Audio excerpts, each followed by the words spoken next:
Do you ever sit down to sketch and your drawings are a lot worse than they normally are? That happens to me a lot, but I find that it happens less often if I do drawing warm-ups. If you guys saw my video titled I Hate My Art, I vowed to self-improve and get my art in a better state by going back to basics, and one of the things I want to do is I want to start doing more warm-ups. And I figured, hey, since this is my first step in self-improvement, why don't I bring you guys in on this and let you know the things I'm doing to warm up? And speaking of self-improvement and wanting to learn new things, today's video is sponsored by Skillshare. Skillshare is an online learning community for creative people such as yourselves. They have over 25,000 classes on all kinds of topics, things like drawing, painting, even cooking. Their premium membership gives you unlimited access to all the videos so you can poke around and see what interests you. You can use it to expand your skill set for a job or just for fun. A class I recently started on is called The Art and Science of Figure Drawing / Gesture by Brent Eviston. He is amazing at figure drawing, and this is a very long lesson. It's almost 11 hours long, and it includes images that you can directly draw from, like a slideshow. So it's a mix of instruction, and here are some images for you to practice. I'll have a link to this specific class in the video description in case you want to check it out yourself. Skillshare's annual plan is less than $10 a month, so it's very affordable. In fact, there are over 7 million people using Skillshare. If you would like to try it out, the first 500 people to use my link in the video description will get their first 2 months of Skillshare for free. So give it a try, see if you like it, and learn something new. So now on to my list of 10 ways to warm up. The whole point of warming up is to loosen up and get your muscles moving and just get yourself back into the groove of drawing. So the first half of these are going to be very simple, and then as we progress through the list, they're going to become more involved and time consuming. So number 1 is to draw a bunch of circles. This is something I would do back when I was in school for animation. I had a few life drawing classes, and we always started off with the circles. We would start off by doing larger circles, and then we would gradually fill in the gaps and do smaller and smaller circles. And then maybe go back and do some bigger ones after, just that sort of thing. Just a bunch of circles all over the page. One of your goals with this is to keep your wrist locked in place and use your whole arm to draw the circles. And you don't have to do this in your sketchbook necessarily, because you'll quickly be burning through your pages, and if you like to keep your sketchbook a little prettier, you might not want this in there. So you can even just do it on scrap pieces of paper. You can take paper out of the recycling, like maybe a flyer that came in the mail, or for me, I had some reference images I printed off. I could use that, because really you don't need to see the circles, you just need to create them. Number 2 is to draw C curves. It's a little similar to the circles, but a little different. This has more of a swishy motion to it. You want to draw forward C's and backward C's, and again, keeping your wrist locked, using your arm to draw them. You can even draw some pointing up, pointing down, but just make sure they're not all drawn in the same direction, because you want to warm up both ways. In school, I was also told to draw on top of the same C repeatedly, and once you've layered it up a bit, then switch to a different C. You can also try drawing some S curves and other squiggly lines. Number 3 is to draw straight lines. What you want to do is draw a straight line vertically down the center of the page, and then draw a line horizontally across the center of the page. Then what you're going to want to do is go back to doing vertical lines again and split each section in 2. Then split each horizontal section in 2. Then go back to the vertical lines and split all those into 2 again. And you're supposed to do this quickly. It helps with your hand-eye coordination and just helps warm up things in general because you're going fast. Try to use your whole arm when doing this. When you have that giant newsprint that people use for life drawing classes, man, that is a real arm workout. It's much easier in this little sketchbook. But yeah, just keep adding lines until the page is all filled up. Towards the end, you're not going to perfectly stay between the lines, but really it's not about making it perfect. It's about warming up. Number 4 is to draw gradients. Take a pencil and draw some gradients from dark to light to dark, dark to light to dark, light to dark to light, etc. You don't have to just use the same pencil. You can swap it out for harder or softer lead. You could even use colored pencils. It's totally up to you. It's just another quick, fun way to warm up. So those first 4 warm-ups were pretty basic, and now we're going to move on to something that takes a little more time and effort. Number 5 is to create a drawing using only one line. And again, this is a warm-up. It's meant to be done quickly, so don't sit there trying to meticulously get everything down exactly as it looks. Like, obviously you're going for accuracy to a certain extent, but remember that it's all about the warm-up. This one's a bit less physical of a warm-up compared to the other ones, but it requires more thinking and more hand-eye coordination. First, I started off doing a pair of scissors. That one was pretty easy. And then I tried holding my mouse, and that one was a lot more complicated. I even attempted it twice, and they weren't that pretty, but at least I succeeded in warming up. Take a shot every time I say warm up.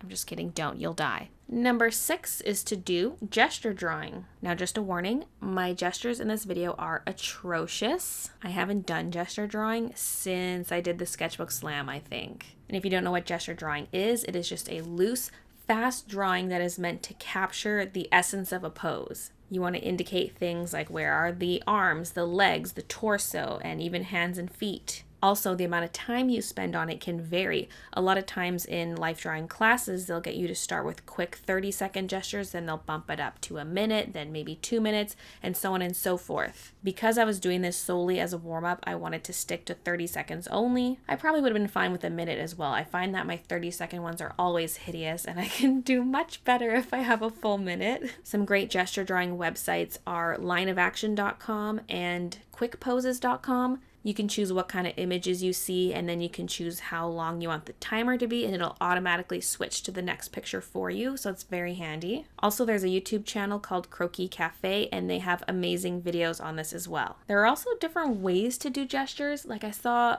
a video of this lady doing gestures where it was more like she was focusing on the shapes themselves, so she was shading in everything like gray blobs kind of instead of lines. So I recommend doing some research and see how different people do their gestures. Number 7 is to draw 3D shapes. This was recommended to me as a warm-up from someone in the comment section of the I Hate My Art video. And I tried desperately to find your comment. There are so many on that video. So I was using the search feature to look up the keywords in the comment and I couldn't find it. But you know who you are. Well, there are a lot of people who mentioned to include more shape in my art. And even I said in the video that's the one thing I wanted to work on.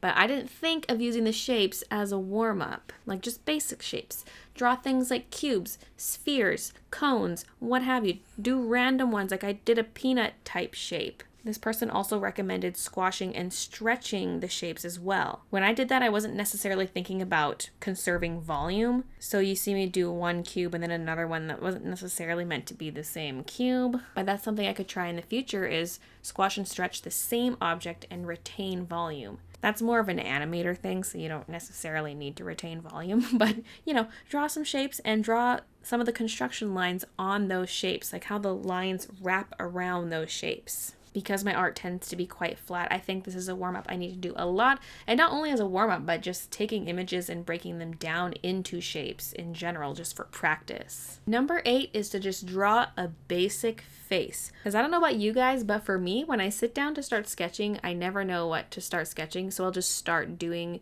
the same face I've always drawn. And if you draw it enough times, one, I guess you'll get better at it because of repetition, but also maybe you'll gradually start to make changes and improve on it. That's a whole other thing though, really. In this case, the focus is just warming up. It's simple, it's basic, it gets your body moving, gets your blood flowing. It doesn't have to be pretty, it just has to be done. Resist the urge to go in and erase things. If you mess up, just start on the next one. And that is easier said than done. Believe me, I feel you. I erase so much.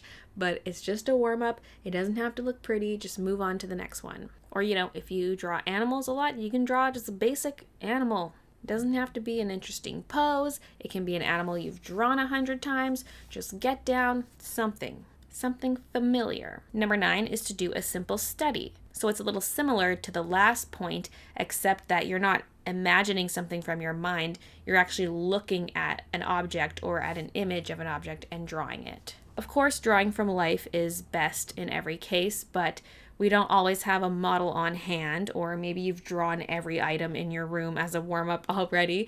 So you can look up images if you like, but the quickest thing is to just grab an item, in your house and draw it. I drew a Switch Joy-Con and I drew this little mini fake aloe plant I have. And again, don't spend too much time on it. Don't try to perfect it. Just get some lines down. Number 10 is to draw a bunch of little thumbnails. This step requires the most imagination, which is why I put it last, because it's transitioning you into whatever you're going to draw next. I mean, if you're just using straight up reference, like you're doing realism or something, then maybe you don't need that. But if you are making up your own illustration, this is a very good way to transition into said illustration. You don't have to necessarily thumbnail out the one you're about to draw. It could just be anything. Like with mine, I just drew a basic girl. It was really weird. I just kind of put down the first thing that came to my mind.